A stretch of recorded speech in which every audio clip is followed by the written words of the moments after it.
Okay, so to make a profile in Aycd, navigate to the profile converter.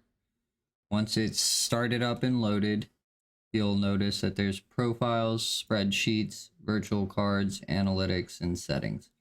Today, to make a profile, we're just going to focus on this tab. After it's opened up, you'll go ahead and create a new file, and you can fill out all of the info with all of your personal data.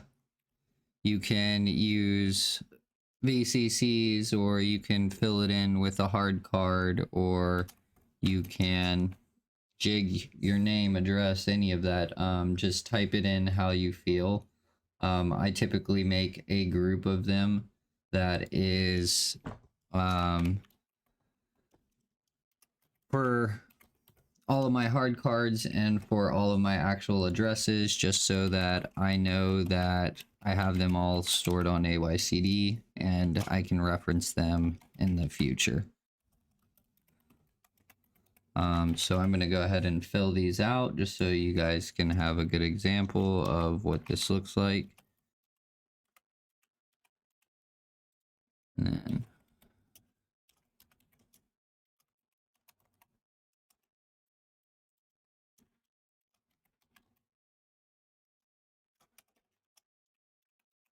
so when you're filling these out, again, I create a base.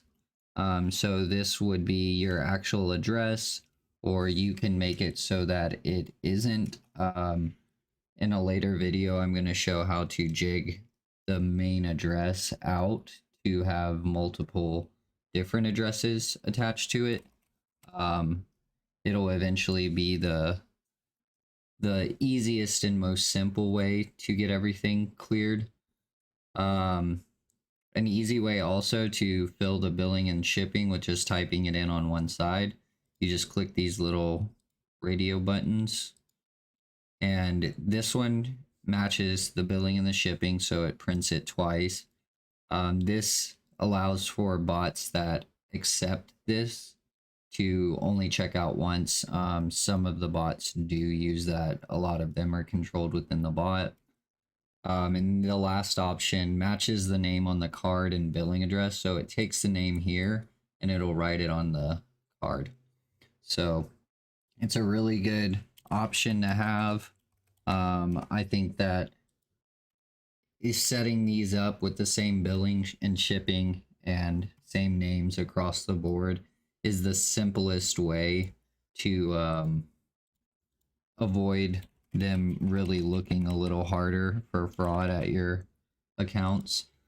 Once you've filled in the payment and the billing, you can add a category. I tend to put mine in the store and also by the type of card that they are on. It keeps everything nice and tidy. So we'll say this is a VCC, and then we'll actually just hit save with it as it is. And then we'll go down and we'll notice that it filled in everything else for us. So now we've got a base profile.